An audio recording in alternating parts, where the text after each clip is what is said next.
Hi, I'm Avery. I'm Audrey. And you're watching Our College Hacks. Food. So food, which is my favorite topic, if you couldn't tell.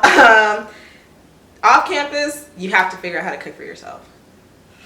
You got to try your best. I can follow a recipe. I don't think I can super cook, but I'm learning. So if you live off campus, you kind of have to learn how to cook because ordering food, buying food out, it gets expensive. Or if you're on the go, like me commuting, like I'd bring lunch with me every day. Like you grocery shop at the beginning of the week and you prepare the stuff in the morning, and so you can bring your lunch with you. But I know it's a little bit different for people living on campus. Yeah, so if you're living on campus, you have the dining hall. And so something that you need to know to plan out your dining hall is like when they open and when they close and when they serve breakfast, lunch, and dinner. Because you might think you're about to get breakfast at 11 if you're not a morning person like myself, and then they're like, no, we're getting ready for lunch. I'm like, got it. And they also, for CSULB, you can look on the app. There's an app to see what food is going to be at which dining hall, because our campus has three. There's two on campus and one on off-campus housing. And so you can see like, Parkside is going to have pizza. They have pizza pretty much every day. And so you have pizza. Or on the weekends at Hillside Dining Hall, they have breakfast quesadillas, which are bomb. Sometimes you go to the dining hall and you're really not feeling anything that they have, and something consistent with our dining hall is you can order grilled chicken pretty much every day. So if you're like, I don't really want this, you can ask the people who are working in the dining hall, like, hey, can I have grilled chicken or grilled cheese? Or if you have like special meal requirements, you can ask if they have any vegan or vegetarian options. There's also a lot of food choices on campus outside of the dining halls for people who don't have like those meal plans. Like for me, I'm a commuter, so I didn't. So if I was on campus all day and I forgot to bring food, or I just didn't that day, like there's usually a lot of on-campus food, like restaurants and little like snack shacks and stuff. And usually they'll give you a student discount, like again with your little student card. Yep, it's a powerful tool. Yes, and a lot of restaurants off campus, but around campus, they do a lot of student discounts. So a lot of places in general do student discounts. Go anywhere. If you're a student, you have so much power. You do. Like you will go anywhere and be like, hey, and you can just ask. Sometimes you feel weird, at least I did, being like, oh, do you do student discounts? But the worst they could say is no. Yeah. Organization, whether you live on and off or off campus, is really important. I personally do struggle with it because I let things get away from me because I'll be busy with other things. So I'll just like throw my jacket on my chair and be like, I'll get back to it, and then you try on that outfit and you're just like, and then I'll turn around and then I have this like pile of clothes and I'm like, clean, dirty. So I think a really good thing to do is to make sure you kind of, maybe not deep clean because maybe you don't have the time, but just kind of like spruce up your room at least once a week, kind of do laundry. If you live in the residence halls at your school, you can usually gauge within the first like month or so kind of the busier times to do laundry. So a lot of times like the middle of a day and the middle of the week, people aren't doing laundry. Shoe racks are a good idea because it saves space. You can hang it on your door. It saves space because it's more vertical, and you can put different stuff in each little pocket. It doesn't have to be shoes. You can use it for whatever you need. Keeping your backpack clean, that's important. I need to clean my backpack out as well because you'll have like papers that are great and you're like, I need this, and then turn around and you have like all these papers and you don't know why. I personally like to have like different notebooks or folders for like each class, and then I get a piece of paper, I put it in like right away, and I know like, okay, that's just for that class. And these little like sticky wallet things to put on your phone, it's a risk in a way. Just make sure you always keep track of your phone, because here's the thing, I have my student ID in here, I have my regular ID in here, I have all kind of different cards in here, and so it's great because anytime I just want to like, leave without having a whole bunch of stuff with me and like purses and things like that, then I just have this and I'm like, everything's in one place. But if I lose it, I lose everything. Safety on campus is something really important. I had lots of night classes throughout the years, and sometimes like I get out of class like almost at 10 o'clock, and you don't know who could be out there. So some colleges have services where you can call them up and they can come over and walk you to your car or walk you to wherever you need to go. And you were saying there's at our campus specifically, there's a driving service, and I cannot remember exactly what it's called.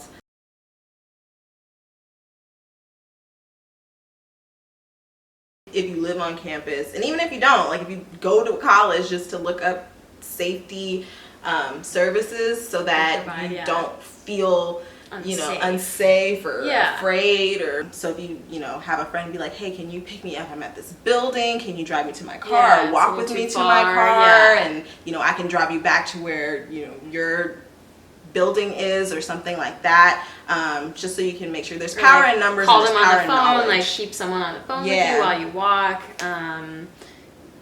I mean, worst case scenario, have some like pepper spray on you, like especially as like women. Like I feel like we need to have like a little extra protection on us. And it's sad. It is sad, but it's reality, and so something you have to keep in mind. Like definitely get involved. That's personally how I made most of my friends. You could also make friends in class as well. If like you befriend someone, oftentimes if I was like a little uncomfortable in class, I would just look at the person next to me and just be like, hey, what page are we on? Yeah, exactly. Like just start a little conversation, and maybe that could take you somewhere with a friendship. But definitely getting involved, I'd say, was more important for me personally. And I actually met her through getting involved on campus. So here we are. Yeah. So it's a success. Later. Yes. Yeah, I think I agree completely. And if you live in housing, definitely, I mean, I'm biased because I was an RA, but go to the events. You at least will know people. Even if you're not best friends with them, you can meet mutual friends and then find out, because something that happens a lot is you'll meet someone, you'll be like, we're gonna be the best of friends, and then you like will meet their friends or people they hang out with and end up being closer to them than you were with the original person. So I'm not saying use people, but just try to put yourself out there, because you never know who you might get to know or become friends with or network with or whatever you plan to do. It is a thing where you have to go out of your way if you live off campus. I know for me, living on campus, it was super duper easy to just be like, oh yeah, I'll meet you at this building at this time, and just walk out of my room and walk there, rather than having to factor in what time I have to leave, what time I have to be back home, how am I going to find parking. Right. I mean, definitely, like, it wasn't as easy as, like, living on campus. I could just, like, walk over to, wherever I need to go. Like, on campus, I definitely had to drive.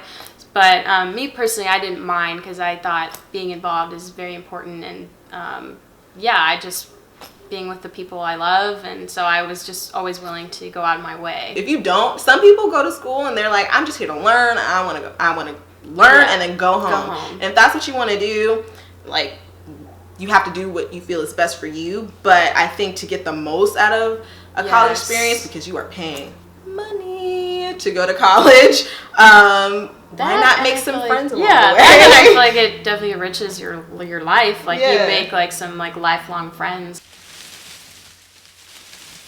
Now, in different colleges, the living situation is different, but more often than not, I see that people will share bathrooms. It might be with 2 people, it might be with 5, it might be with 50. Hold yourself accountable. Don't be that person that is leaving, and I'm about to get graphic here.